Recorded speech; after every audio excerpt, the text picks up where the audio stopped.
Hello guys and welcome to another PowerPoint tutorial. In this video I will show you how I made these slides in PowerPoint using 3D models.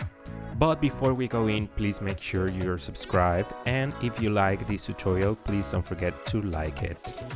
So after you change the color of the background, you'll need to download the 3D model.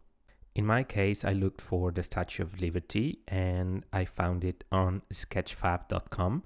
And here you have some really cool free models.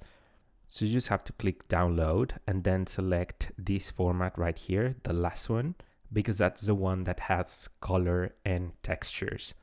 So then you'll go back to PowerPoint, go to Insert 3D Models and select from this device. And then you just have to select the file that you just downloaded. And if you click on the center and drag it with your mouse, you'll be able to move the model. On the panel at the top here you have some predefined views, so I'll start with this view of the Statue of Liberty, which will actually be my second slide.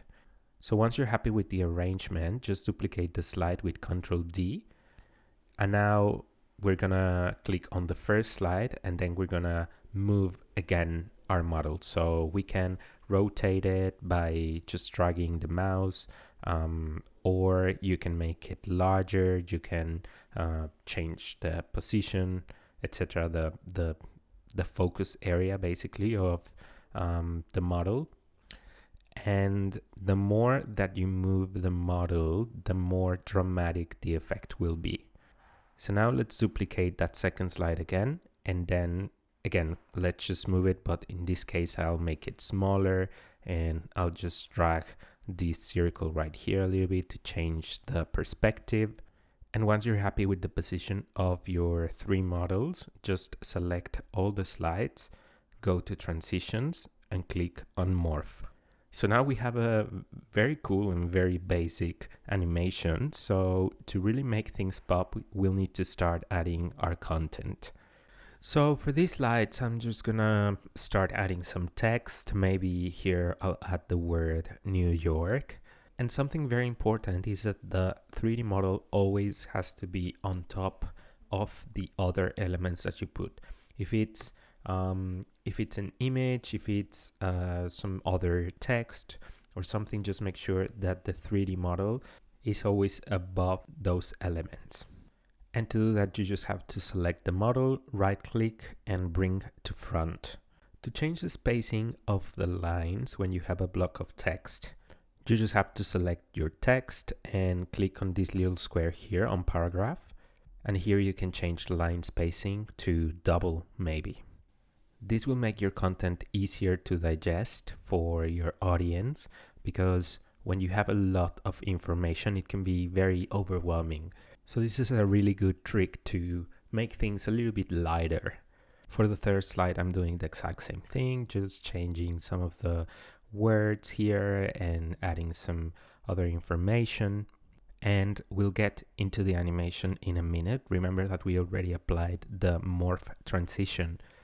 If you want to make sure that your 3D model is always on top of the other elements, look for the selection pane on the search bar. And if the model here, it's called 3D model, if it's always the first element there, then that means it's at the top of everything.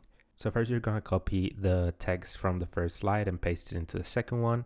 We're gonna drag the first word to the left and the second word to the right. And here you can see that because we did that, the 3D model is no longer on top of everything. So you just have to drag it to the top.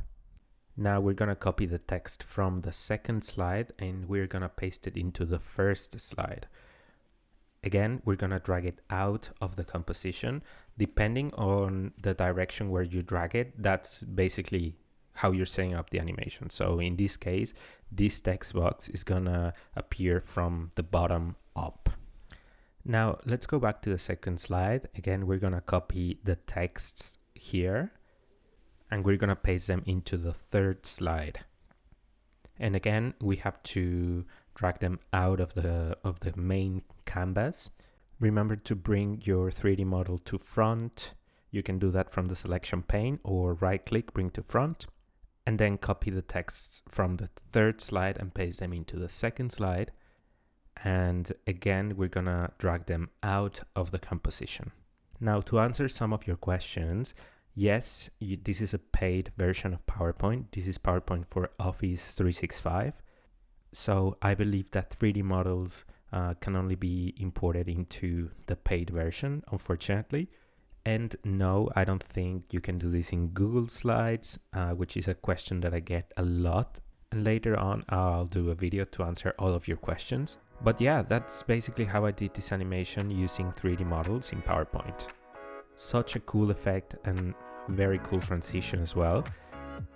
And remember, I have some templates available for you to download at lurutiappt.com. They include instructions, layouts, animations, and everything you need for a striking presentation. Thank you so much for watching. Don't forget to follow me on Instagram, on TikTok, and if you have any questions, let me know in the comments. Don't forget to subscribe, to like this video, and I will see you in my next one. Bye!